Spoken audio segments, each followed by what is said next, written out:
안녕하세요. 이피디TV의 이피디입니다. 금일 암호화폐 관련 뉴스를 시작하겠습니다. 미 거대 암호화폐 거래소인 코인베이스가 IPO 추진서를 인정했다고 합니다. 기업 가치가 약 한 80억 달러 정도가 될 거라고 얘기하는데요. 샌프란시스코에 기반하고 있는 거대 암호화폐 거래소인 코인베이스가 IPO 기업 공개를 추진한 사실을 인정했다. 현지 시간 26일 암호화폐 전문 매체 크립토는 AMB 크립토는 암호화폐 거래소와 전자월렛 서비스를 제공하는 대형 스타트업 코인베이스의 IPO 추진 사실을 전했다. 보도에 따르면 이번 IPO 예상 조달액은 5억 달러, 기업 가치는 80억 달러로 추산된다고 합니다. 코인베이스는 우선주와 보통주를 포함 두 번에 나눠 IPO를 진행할 계획이다. 앞서 25일 CNBC 크립토 트레이더 쇼 진행자이자 암호화폐 분석 전문가란 란 로이어는 자신의 트위터를 통해 코인베이스가 IPO에 나설 것이며 이르면 26일 이 같은 계획을 공식 발표할 것이라고 밝힌 바가 있다. 로이너에 따르면 코인베이스 거래소 사용자는 2,500만 명에 달하며 적극적인 투자자는 60만 명에 이른다고 합니다. 또 공개된 자료에 따르면 코인베이스는 지난 2분기에 9천만 달러의 매출을 기록했고 오는 4분기에는 4억 5천만 달러의 매출이 예상된다고 합니다. 전체 80%의 매출은 일반 투자자로부터 나왔고 기관 투자자 전용인 코인베이스 프로 매출은 15%를 차지했다고 합니다. 아시리 히르지 코인베이스 대표는 지난해 12월 한 매체와 인터뷰에서 회사는 IPO를 조만간 진행할 수 있지만 시기는 아직 모호하다고 언급했습니다. 그는 언젠가 상장하는 게 코인베이스의 명확한 길이라면서도 상장 전에 해야 할 일이 많이 있다고 덧붙였습니다. 한편 코인베이스의 IPO 추진과 관련해 이날 야후 파이낸스에 따르면 코인베이스가 이번 주에만 15명의 직원을 해고했다고 전했습니다. 이에 코인베이스 측은 해고 사실을 인정하면서도 구체적인 해고 직원 수를 공개하지 않은 것으로 알려졌습니다. 업계에서는 코인베이스가 IPO를 앞두고 사전 준비 작업에 들어간 게 아니라는 분석을 내놓고 있습니다.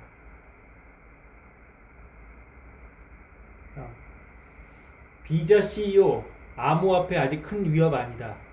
조세병 암호화폐 지원 바로 지금 해야. 글로벌 신용카드 서비스 회사인 비자의 최고 경영자 CEO 알 켈리는 암호화폐는 아직 큰 위협은 아니다 면서 하지만 암호화폐가 결제 수단으로 더 널리 보급되고 많은 사람들에게 채택이 된다면 이를 지원할 거라고 밝혔습니다. 26일 현지 시간 암호화폐 전문 매체 CCN에 따르면 켈리 CEO는 미국 경제 및 금융 전문 방송 채널 CNBC 프로그램에 출연해 세계 시장이 비트코인, 이더리움 같은 컨센서스 통화를 포용하는 방향으로 갈 경우 비자도 암호화폐를 지원할 수 있다고 언급했다. 그는 단기적인 관점에서 자산 클래스인 암호화폐는 비자에 위협이 되지 못한다면서도 암호화폐 채택이 앞으로 수년 내에 향상되면 비자는 자산 클래스에 대한 수요를 촉진할 것이라고 말을 했다. 이어 그는 세계 금융이 어느 방향으로 흘러가더라도 우리는 그 흐름의 중간에 위치하길 바란다. 암호화폐가 상품, 커머디티의 가치보다 결제, 페이먼트의 수단으로 가치 인정받는다면 우리는 그것을 받아들인다고 덧붙였다. 한편 유명 암호화폐 애널리스트 조세병은 이날 자신의 트위터를 통해 비자 CEO의 암호화폐 규모가 모든 이들의 편의성을 만족시킬 만큼 커진다고 하면 암호화폐를 지원할 것이라 말했다면서 이는 암호화폐가 모든 결제 서비스의 중간 단계를 지향하기 때문이라고 설명했다. 이어 조세명은 암호화폐 업계가 충분히 성장하게 된다면 중개인을 필요로 하지 않을 것이라고 하면서 암호화폐 지지를 고려할 수 있는 건 10년 후가 아닌 바로 지금이라고 지적을 했다.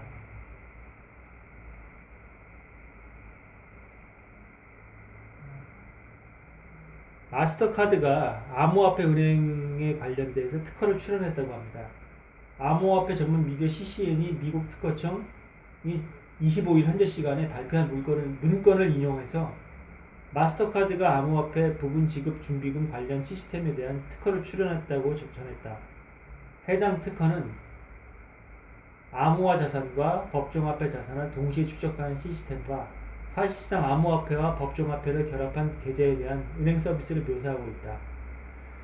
지금 그 비자나 마스터카드는 전 국민이 뭐 한 장씩은 다 갖고 있지 않나요? 특히 우리나라 같은 경우에는 그 결제 시스템에 비현금화에 대한 비중이 굉장히 크고 뭐 카드 문제 때문에 굉장히 큰 고초도 겪었던 게 사실이죠. 근데 중요한 거는 결제 시스템에 큰 어떤 그 시장을 선점하고 있는 대기업 계열사들 있지 않습니까? 삼성이라든지 신한금융이라든지 이런 카드사들이 결국에는 비자, 마스터카드 이런 게 다 제휴가 돼서 광범위하게 지금 우리의 그 경제 생활을 깊숙이 들어와 있는데, 이런 카드사들이 암호화폐가 비중이 커진다? 그러면 본인들의 파이가 분명히 줄어든다는 어떤 거를 의미할 수가 있거든요. 그럼에도 불구하고 암호화폐에 대한 시장의 성장, 그리고 자기들의 어떤 시장의 결제 기능에 따른 잠식, 카드 시장에 대한 잠식, 이런 것들을 예측을 하고 있다고 그들도 지금 준비를 하고 있다는 거라고 볼 수 있지 않겠습니까? 그래서 그들이 지금 글로벌한 뭐 마스터카드나 비자카드 같은 경우에도 여기에 따른 준비를 지금 하고 있다는 게 우리 모두 추측할 수 있다고 볼 수 있겠습니다.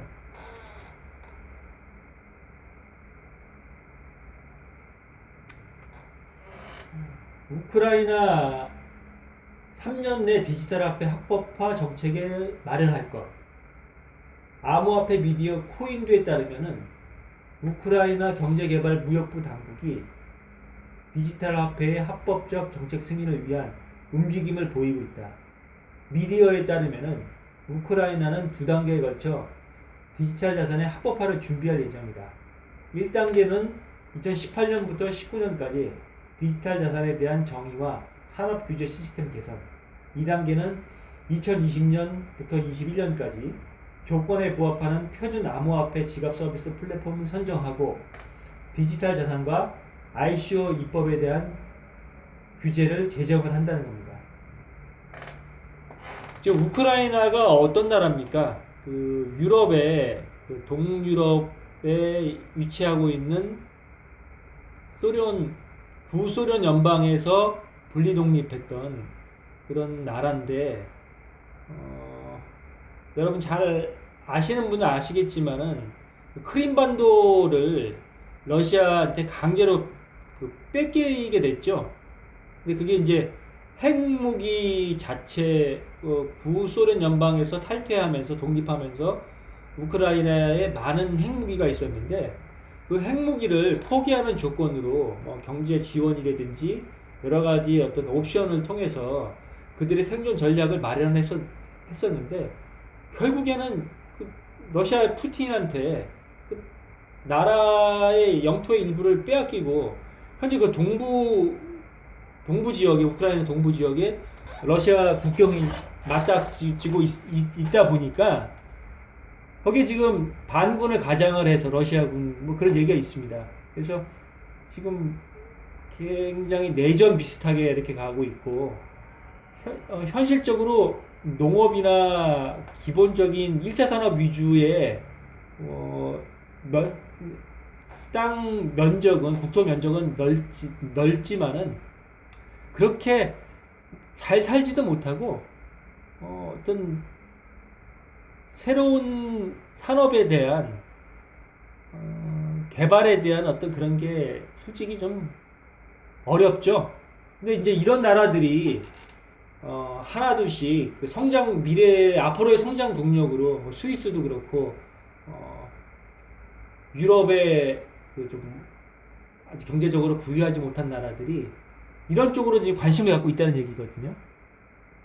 북유럽의 스웨덴이라든지 지금 유럽연합에서 자체 통화를 쓰는 나라들 이 부분에 대해서 한번 관심을 가져야 될 것 같고 그런 밑작업들이 수면 위로 나오면서 있다는 것은 우리 정부 당국에서도 좀 준비를 해야 되는 게 아닌가 그렇게 보고 있습니다.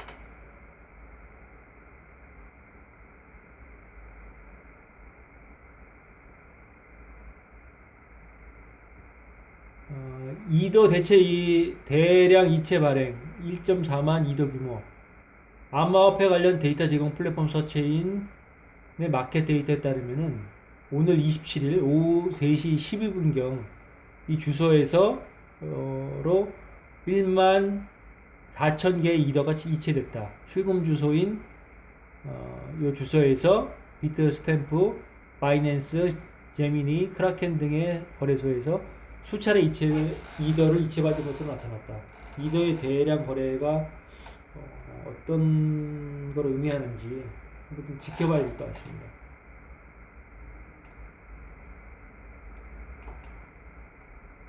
인도 대법원 정부의 암호화폐 입장 표명을 촉구했다. 암호화폐 전문 미디어 비트코이니스트에 따르면은 인도 대법원이 정부 당국에 암호화폐에 대한 명확하고 공식적인 입장을 2주 안에 표명할 것을 촉구했다. 앞서 인도 중앙은행은 모든 규제 당국이 암호화폐 거래와 관련된 서비스를 일절 금지할 것을 지시한 바가 있다. 이에 대한 인도 시민들의 청원으로 암호화폐 금지령 공청회가 열릴 계획이었지만은 당국으로부터는 수개월째 지연되고 있다. 이게 그 정부에서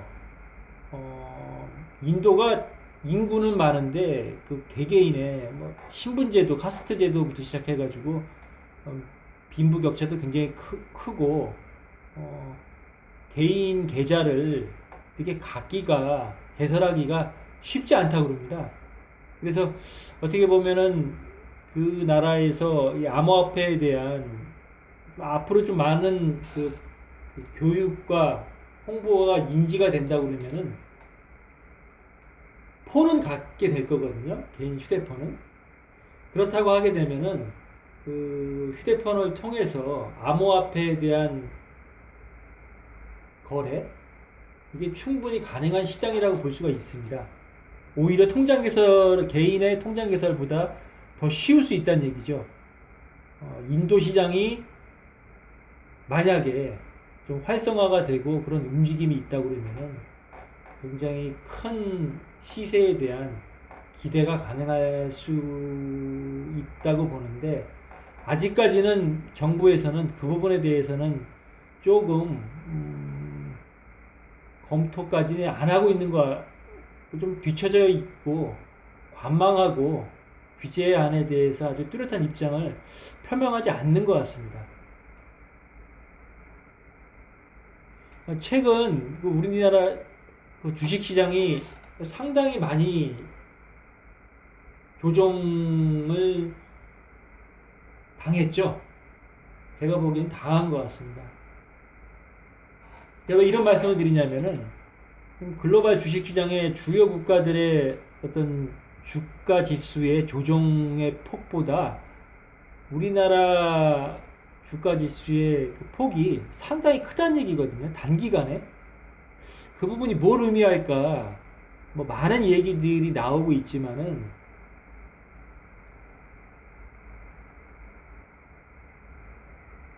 현실적으로 그 남북 간의 어떤 신대탕트가 이루어지고 있는데 결국에는 이 미국의 트럼프 대통령이 12월에 중간선거 관련돼서 2차 북미 정상회담에 대한 부분도 딜레이를 냈고 이게 분명히 11월 달 이후가 된다고 그러면은 올해 안에 성사가 되기도 쉽지 않을 것 같고 북한의 뭐 김정은 위원장이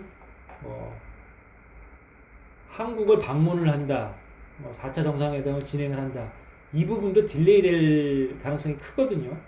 그럼 결국에는 연내에 종전선언이라든지 평화협정은 뭐 완전 먼 얘기가 되는 거고요. 그 남북 정상 간의 어떤 그 로드맵에 의해서 진행할 수 있는 것들은 상당히 제한적으로 갈 수 있다는 건데, 문제는 미 재무부에서 그 세컨더리 보이콧에 대한 것들에 대해서 계속 지금 시그널을 보내고 있다고 있는 얘기가 여기저기 좀 들리고 있습니다. 그 부분이 왜 중요하냐면은 결국에는 국내의 주식시장의 외국인 자본들이 국외로 굉장히 유출이 되면서 바이 코리아가 아니라 셀링 코리아가 이제 진행이 된다는 얘기거든요. 근데 거기에 따라서 이게 굉장히 경제적으로 압박을 미국 정부가 지금 하고 있는 것 같습니다. 그래서 김동연 부총리 같은 경우에도 계속 이 부분에 대해서 나름대로 준비를 하고 있다고 하는데, 경제를 살린다는 게 우선순위가 되지만은 당장 시장이 큰 폭으로 조정을 받고 있고, 거기에 따라서 외국인 매도가 지속이 되면서 굉장히 시장 상황이 어려워지고 있거든요. 그래서 금리 인상에 대한 또 부동산하고 같이 연계가 되다 보니까 제가 보기에는 한국은행 이주열 총재가 그 금리 인상에 대한 쉽지 않은 결정인데 그 기회를 실기를 한 것 같고, 지금 부동산을 잡는 것도 중요하지만은 이 부분이 굉장히 또 본원적인 문제가 돼서 좀 큰 어려움으로 다가올 것 같습니다. 근데 문제는 이제 11월 달에 중간 선거가 끝나고 주식시장이 어떻게 진행이 될 것인가, 거기에 따라서 조정의 폭이 더 길어진다고 하게 되면은 암호화폐 시장에 자금이 들어올 수 있을 것인가가 우리 암호화폐 투자하는 개인 투자자분들 같은 경우에는 큰 관심사가 될 수밖에 없거든요. 미국의 주식시장이 결국에는 조정을 받고, 왜? 트럼프가 중간선거에서 공화당이 민주당에게 패배를 하게 된다 그러면 결국에는 장기간 이루어졌던 미 주식시장의 불장이 결국엔 꺾이게 될 가능성이 크다고 그런 얘기가 많이 나오고 있거든요. 미 주식시장의 하락세를 돌아선다 그러면 그 자산들이 어디로 갈 것인가, 그게 가장 큰 관심사가 되지 않겠습니까?